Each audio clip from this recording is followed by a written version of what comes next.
फवाद साहब, आपको कुछ अंदाजा है कि क्या डेट है, या आपको बिल्कुल भी नहीं पता?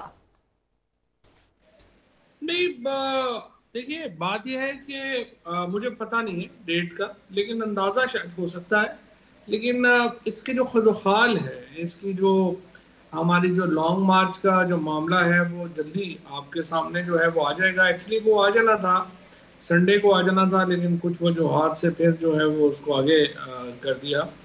लेकिन एक ये इलेक्शंस का नहीं पता चल रहा। हम्म। पाकिस्तान के अवाम को तो कीड़े मकोड़े समझा जाता है, हम्म। कमरों में बंद लोगों ने फैसले करने हैं। अब वो उन्होंने कल जो है वो सारे चीफ सेक्रेटरीज को और इनको बुलाया हुआ है इलेक्शन कमीशन ने।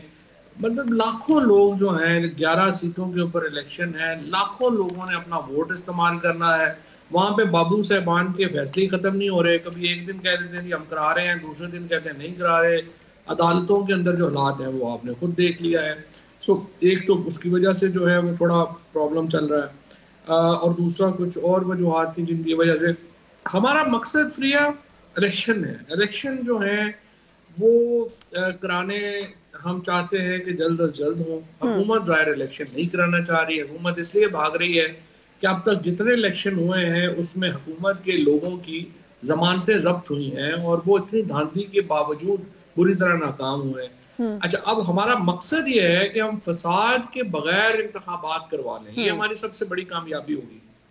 उसके लिए एक लॉन्ग मार्च का कैसे हम करेंगे कि कैसे हम फसाद से भी बच सकें, कैसे हम जो है वो लोगों की एक तो देखो ना, पाकिस्तान अगर एक थोड़ी बहुत भी डेमोक्रेसी होती तो जब पंजाब के इंतखाबात का नतीजा आया था, कोई और डेमोक्रेटिक मुल्क होता तो जो हुकूमत थी that would have called it of और उन्होंने कहना था जी हम जनरल इलेक्शन कराएं। लोगों ने हमारे ऊपर जो है वो एतमाद नहीं किया है, हम्म। हमारी पॉलिसीज को मुस्तरद किया और लेट्स गो फॉर इलेक्शन। लेकिन पाकिस्तान में वो असर ही नहीं होता किसी चीज का। हम्म। तो फिर इसलिए ये लॉन्ग मार्च वगैरह होते हैं। अगर तो पाकिस्तान में थोड़ा बहुत शाइबा हो जमहूरियत का तो शायद उतना एक्सट्रीम सिचुएशन पे जाना ही ना पड़े। सो आपने खुद ही इसको एक्सट्रीम सिचुएशन कहा है फवाद चौधरी साहब। सो ये अब लग रहा है कि ये लास्ट ऑप्शन ही है पीटीआई के लिए, क्योंकि आपको लगता है इसके बाद भी आप सड़कों पर आ जाएं फिर भी कोई ऑप्शन बचेगी? देखिए, ऑप्शन तो लास्ट कोई नहीं होती। ऑप्शन जो हैं वो तो रोजाना नया दिन होता है, दरिया के अंदर नया पानी आता है, नए वाकयात होते हैं, नई पॉलिटिक्स होते हैं। तो ऑप्शंस का इशू नहीं है। हम्म। लेकिन सवाल ये है कि हमारी जो इस वक्त अगर प्रैक्टिकली इलेक्शन लेट्स से जी आप डिले भी करेंगे, हम्म। पीटीआई की सेहत पे कितना असर पड़ जाएगा। मैं आपको बताऊं, मैंने आप पिछली दफा भी आपके प्रोग्राम में ये बात कही थी कि नवाज शरीफ साहब ने बड़ी गलती की जब उन्हें ये ऑफर किया गया था कि नो कॉन्फिडेंस मूव वापस हो जाती है तो हम असेंबली तोड़ देते हैं। उसके ऊपर ना मान के नून लीग की हुकूमत ने पीपल्स पार्टी की ये इंतहाई अहमकाना जरदारी साहब की तजवीज मान के अपने पांव पे कुल्हाड़ी मारी। हम्म। उसके बाद जब सुप्रीम कोर्ट ने उन्हें कहा, उस वक्त उन्होंने ना मान के अपना बेड़ा गर्क किया। हम्म। अब हालत ये है कि ये कहीं जाके बाहर खड़े होके बर्गर नहीं खा सकते, कहीं खाना नहीं खा सकते बाहर, जो इनके हालात हैं। हम्म। अगले 4 महीने की जो इकोनॉमी की हमारी सूरत हाल है, लोग इनके घरों में घुसेंगे हम्म। और इनको समझ नहीं आएगी कि इन्होंने करना क्या है। सो हमारा इलेक्शन का प्रॉब्लम नहीं है, लेकिन हमारी जो इकोनॉमिक टीम है उसका कॉन्टिन्यूस ये वर्जन है कि अगर पाकिस्तान में जल्दी इलेक्शन नहीं होते, पॉलिटिकल स्टेबिलिटी नहीं आती, तो हम्म। फिर पाकिस्तान को इतना ज्यादा इकोनॉमिकली इतना हम नीचे ले जाएंगे कि उसको उठाने में बड़ा वक्त लग जाएगा। तो इसलिए हम इलेक्शन जल्दी चाहते हैं पाकिस्तान के इकोनॉमिक परस्पेक्टिव। सो इसमें तो यही तो वजह इख्तलाफ है, क्योंकि हुकूमत तो बिल्कुल भी इलेक्शन नहीं चाहती। और एक आम तासुर ये है कि और जो जो एंटिटीज हैं जो कि इलेक्शन के हवाले से अहम हैं, उनमें से कोई भी नहीं चाहता इलेक्शन हो। सिर्फ पीटीआई की ये एक ख्वाहिश है कि इलेक्शन जल्दी हो जाए। खान साहब ने लाहौर में भी ये बात की कि मामला मुज़ाकरात से ही हल होंगे।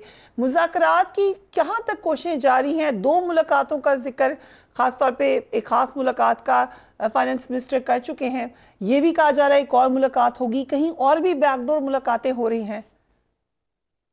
वो तो फ्रिया देखो ना, हम तो इसलिए भी चाहते हैं ना इलेक्शन, तो पीटीआई के अलावा कोई इसलिए नहीं चाहेगा कि पीटीआई को तो नजर आ रहा है कि हम इलेक्शन जीत रहे हैं। परसों जो आईआरएस का सर्वे आया है हम्म। उसमें आप देखें ना कि दो हम्म। तिहाई 60% लोग समझते हैं हम्म। कि तहरीके इंसाफ 2 तिहाई अक्सरियत से हुकूमत बनाएगी। 66%, 51% लोग जो है वो इमरान खान पर ट्रस्ट कर रहे हैं, 21% लोग जो है वो नवाज शरीफ के ऊपर उनकी उम्मीद है, और 1% लोग बिलावल के साथ है। अब नून लीग ने बेवकूफ़ी ये किया, और जो शहबाज शरीफ साहब है उनके ऊपर 10% लोग एतमाद। सो कोई मुकाबला ही नहीं है, इसलिए जाहिर है कि हम तो चाहते हैं वो इलेक्शंस में जाएं। लेकिन देखिए अब मसला क्या आ रहा है, मसला ये आ रहा है कि ये हुकूमत कहती है हम उस वक्त तक इलेक्शन नहीं कराएंगे जब तक हमें ना लगे कि हम इलेक्शन जीत नहीं पाते। अब देखिए ये जमहूरियत में तो मुमकिन नहीं है, फिर आप नॉर्थ कोरिया का सिस्टम बना लें, बर्मा का सिस्टम बना लें, लेकिन आप उसको जमहूरियत तो नहीं कह सकते, क्योंकि जमहूरियत में जब भी कोई क्राइसिस बड़ा होता है आप अल्टीमेट आर्बिटर के पास जाते हैं, अवाम के पास जाते हैं और हतमी फैसला लेते हैं, ये उससे इनकारी है। अब मसला ये है कि अब हम ये एस्टैब्लिशमेंट से भी हम यही चाहते हैं, क्योंकि ये हुकूमत अवाम के ऊपर तो खड़ी नहीं है, तो ये तो एस्टैब्लिशमेंट के डंडे के ऊपर खड़ी है। एस्टैब्लिशमेंट से हम ये कह रहे हैं कि आप अनपॉपुलर हुकूमत को कितनी देर सपोर्ट करेंगे, और आप इसमें खुद भी अनपॉपुलर हो रहे हैं और पाकिस्तान की मईशत का बेड़ा लगा गर्क हो रहा है। तो एस्टैब्लिशमेंट के अगर ये हुकूमत बिल्कुल तैयार ही नहीं है, जिस तरह मैंने आपसे अर्ज किया ना कि पॉलिटिक्स में तो रोजाना नए इवेंट होते हैं, इन्हें तो यही चाहिए था कि अब तक इलेक्शन करवा चुके होते और अगली जो पॉलिटिक्स जो है वो उसमें अपना शेयर लेने की कोशिश करते। ये तो ये नहीं कर रहे हैं, ये एस्टैब्लिशमेंट के डंडे के ऊपर खड़े होके ये इनका ख्याल है कि ये लंबी पाकिस्तान में हुकूमत कर सकेंगे। ये इस तरह से हुकूमत चल नहीं सकती, एस्टैब्लिशमेंट को इसका बहुत नुकसान हो रहा है। उनको साइड देखा जा रहा है कि वो साइड ले रहे हैं एक बहुत ही अनपॉपुलर हुकूमत की, और उसको जिसके पास अपना कोई इखलाकी जवाज नहीं है। बस एग्जैक्टली यही बात मौलाना फजल रहमान, मरियम नवाज, नवाज शरीफ साहब, तमाम लोग कहते थे इसी एस्टैब्लिशमेंट को अब से कुछ अरसा पहले तक जब आप हुकूमत में थे। अब आप भी यही बात एस्टैब्लिशमेंट को कह रहे हैं, तो वो ये कह रहे हैं, एस्टैब्लिशमेंट खुद कह रही है कि हम बिल्कुल शामिल नहीं हैं और ना होना चाहते हैं। तो ये लगता है कि एस्टैब्लिशमेंट का दरवाजा खटखटाना सही तरीका नहीं है शायद। नहीं, एस्टैब्लिशमेंट का दरवाजा तो खटखटाना ही पड़ेगा ना, या तो फिर एस्टैब्लिशमेंट का रोल ना हो पाकिस्तान में, तो फिर बंदा एस्टैब्लिशमेंट का दरवाजा ना खटखटाए। लेकिन एस्टैब्लिशमेंट का तो रोल है, और जाहिर है कि देखिए जहां तक इनका ये ताल्लुक है ना कि पीटीआई की हुकूमत को एस्टैब्लिशमेंट सपोर्ट कर रही थी, जब तक पीटीआई की हुकूमत को एस्टैब्लिशमेंट सपोर्ट कर रही थी एस्टैब्लिशमेंट पॉपुलर थी। जब तक एस्टैब्लिशमेंट का और पीटीआई का साथ चल रहा था पाकिस्तान में इस्तेहकाम था। सो ये जो एक थ्योरी है कि पाकिस्तान में इदारों को और हुकूमत को एक पेज पे होना चाहिए, ये परफेक्टली चल रही थी। जब जो है वो एस्टैब्लिशमेंट ने इनकी तरफ रुख किया है, या यूं कह लें कि इन्होंने एस्टैब्लिशमेंट का रुख किया है, इनकी अनपॉपुलरिटी इतनी ज्यादा थी कि वो एस्टैब्लिशमेंट को भी ले डूबी है। पाकिस्तान में एस्टैब्लिशमेंट इतनी अनपॉपुलर कभी नहीं थी जितनी अब है, और उसकी बुनियादी वजह इन लोगों का जो अनपॉपुलरिटी है वो है। और जाहिर है कि वहां पर भी एक एहसास तो है ना कि कोई लोग जाहिर अंधे बहरे तो नहीं बैठे हुए, लेकिन उनको भी पता है। आपको तो बड़ा कंसिडर किया जाता है कि आपके बड़े अच्छे ताल्लुकात हमेशा से रहे हैं, आपका हल्का भी एस्टैब्लिशमेंट प्रो एस्टैब्लिशमेंट है, आपके ताल्लुकात अच्छे रहे हैं। तो आप अच्छी तरीके से जानते हैं कि इस वक्त एस्टैब्लिशमेंट बार बार ये कह रही है कि हम नहीं आना चाहते सियासत में। आर्मी चीफ ने अभी रिसेंटली कहा है कि हम हैं ही नहीं सियासत में। Do you agree? देखिए ना, ये तो आर्मी चीफ की ख्वाहिश है, और उन्होंने हमेशा ये बात कही है, और उन्होंने कई दफा जो है वो ये बात ओपनली भी कही है। अभी जो उन्होंने काबुल में जो बात की है, उन्होंने कहा है जो अपने कैडेट्स हैं कि आप इलेक्टेड इंस्टीट्यूशंस का एहतराम करें और आइन के दायरे में रह के चलें। ये बहुत उनकी सोच है, वो जाती तौर के ऊपर जमहूरी आदमी है, I have no doubts about that. लेकिन मसला ये है कि ये 1951 से एस्टैब्लिशमेंट का पाकिस्तान में रोल चला आ रहा है।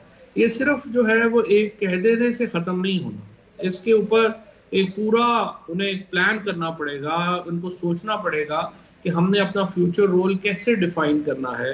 क्योंकि एक इरप्ट हो गया है पाकिस्तान के अंदर, एक सोशल मीडिया इंफॉर्मेशन वॉरफेयर एक और पूरी इरप्ट हो गई है। उसमें एजेंसीज का रोल क्या होना है, फौज का रोल क्या होना है, डिसीजन मेकिंग जो है उसमें कितना हिस्सा होना है, और कैसे उन्होंने करना है, ये एक पूरा सब्जेक्ट है।